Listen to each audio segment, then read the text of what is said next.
All right, welcome to your lesson on the respiratory system. So your major organs of the respiratory system are going to be the nose, the pharynx, the larynx, the trachea, the bronchi, and the lungs. And this is actually the order in which air travels through the body. We're going to get into it a little bit more detailed, but in general, this is the pathway of air going into the body. So the nose is the only visible part of the respiratory system. Air is going to enter into the nostrils into your nasal cavity. And the nasal cavity is separated from your oral cavity from that hard and soft palate. So if you kind of stick your tongue up into the roof of the mouth, you can feel that hard palate, which is one of the bones of the skull.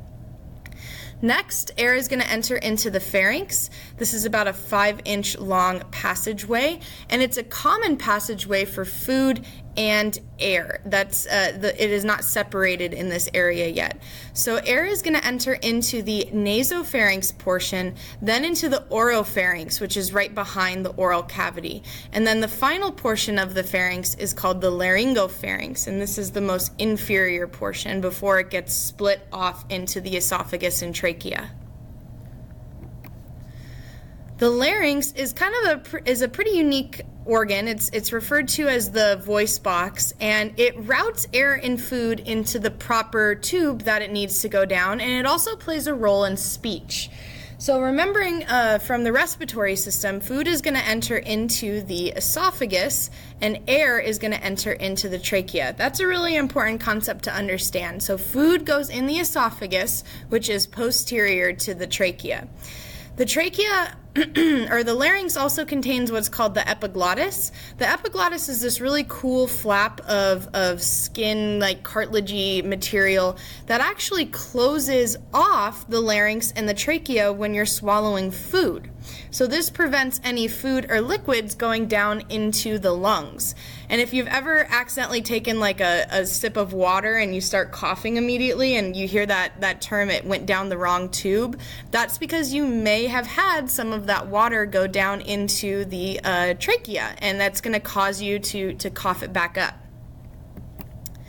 So if we look here, this kind of outlines what we've talked about so far. So air is going to initially enter into the nasal cavity.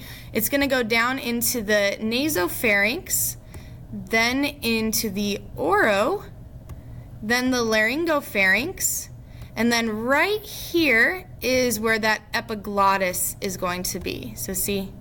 Okay, it's this flap of skin kind of right here.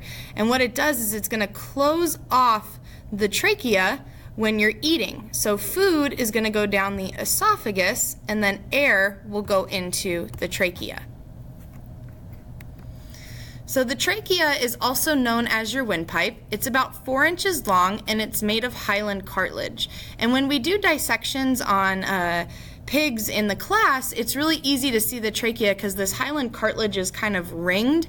It's a really easy structure to point out, and it's very white because of that connective tissue. It's lined with ciliated mucosa that propels mucus, dust, and other debris away from the lungs. So this means that you actually have almost little hairs in this trachea that helps to propel things out that you don't want going into the lungs. And smoking actually will inhibit these cilia and kind of burn them in places, and it makes it harder to expel this foreign debris. So after the trachea actually splits into two sides, a left and a right main bronchi. And these main bronchi are what are going to attach to your lungs.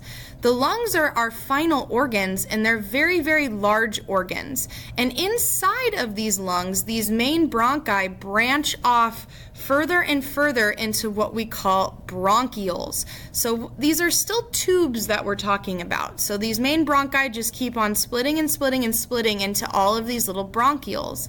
And then at the end of these bronchioles, we have the most important structure, the alveoli.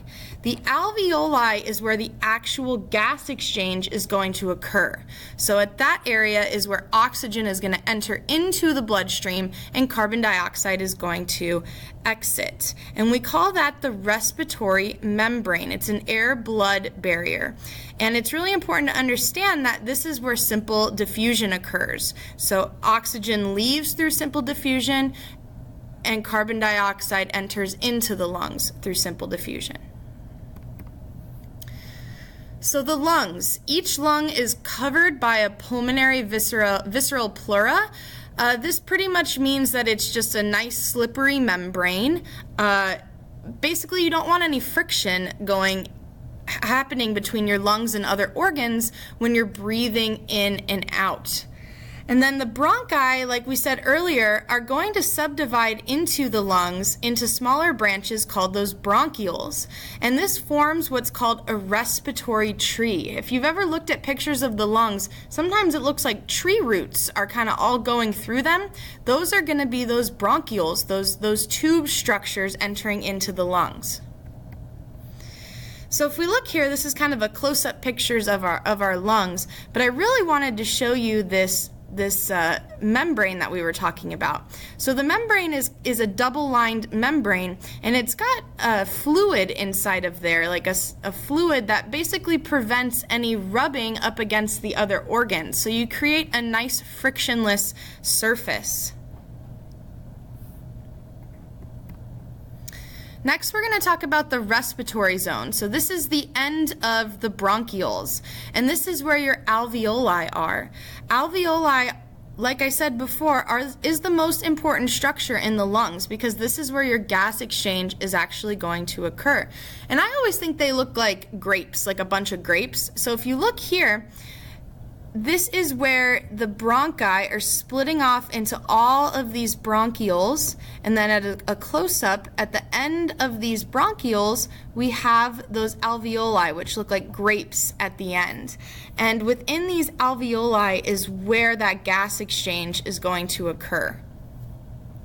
So when we look at our respiratory physiology, there are 4 things we need to know: pulmonary ventilation, external respiration, respiratory gas transport, and internal respiration.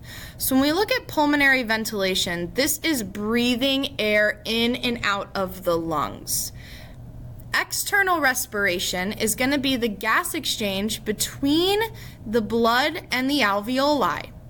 So this means that we're taking oxygen and putting it into the blood, we're taking carbon dioxide out and putting it into the alveoli. Respiratory gas transport is using your blood to carry oxygen and carbon dioxide around.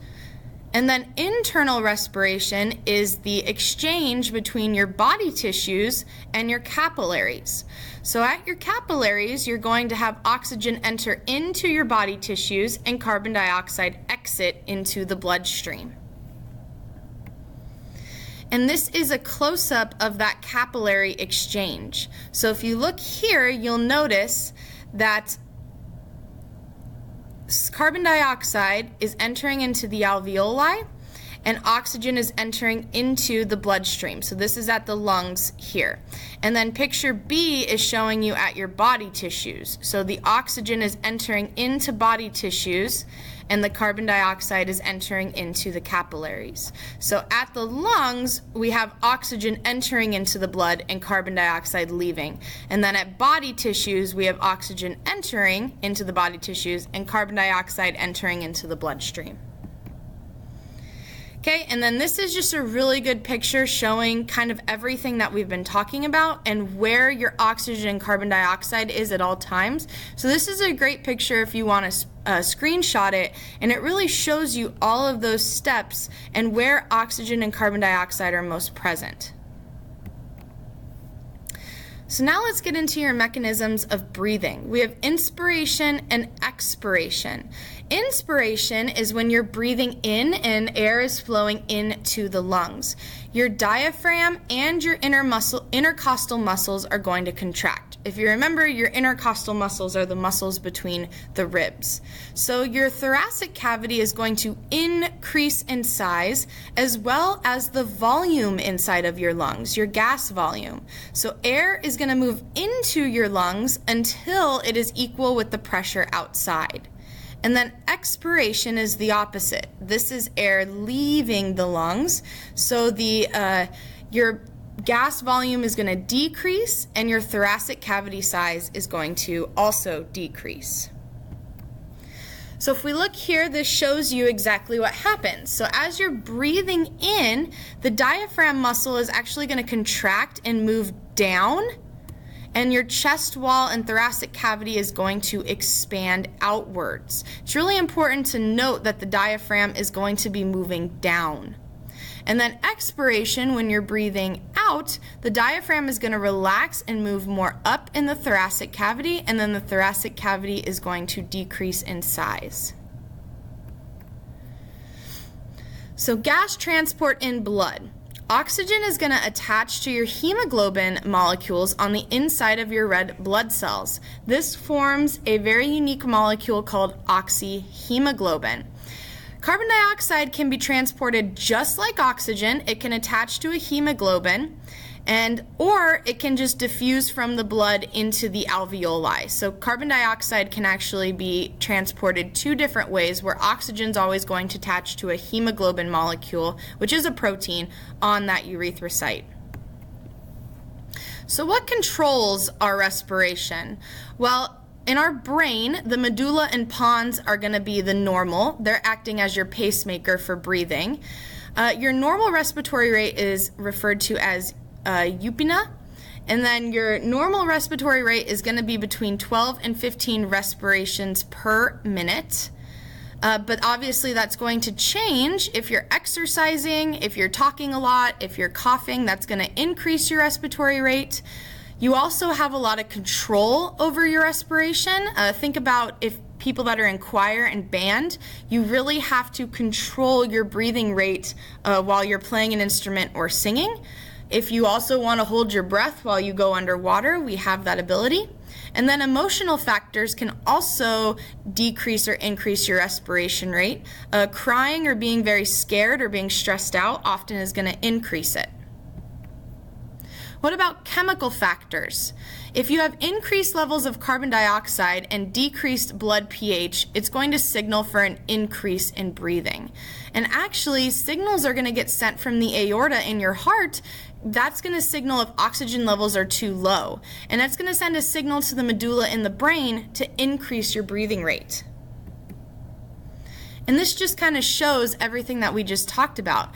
It's really cool how we can send a signal from the aorta in the heart. It goes up to the pons in the medulla, and that can actually increase our breathing rate if our oxygen levels are low and the carbon dioxide is too high. So respiratory volumes and capacities. Size, sex, age, and physical condition are going to affect how much you can actually breathe in and out. During your normal breathing, you're going to be able to breathe in about 5 milliliters of gas, of air. And this is referred to as your tidal volume. But you can actually inhale much more than your tidal volume. So this is if you take a huge deep breath. You can actually breathe in 21 to 3,200 milliliters. Like your inspiratory reserve volume, which is taking that deep breath, you can also exhale more than you breathe in. This is called your ERV, and this is going to be approximately 1,200 milliliters of gas. And then your vital capacity is going to be your tidal volume plus your ERV and IRV. And this is the total amount of exchangeable air that you can breathe in and out at one time. So that is going to end it for the respiratory system. Please now complete all of your tasks. Rewatch the video if you need to fill in your notes anymore. Thanks for watching.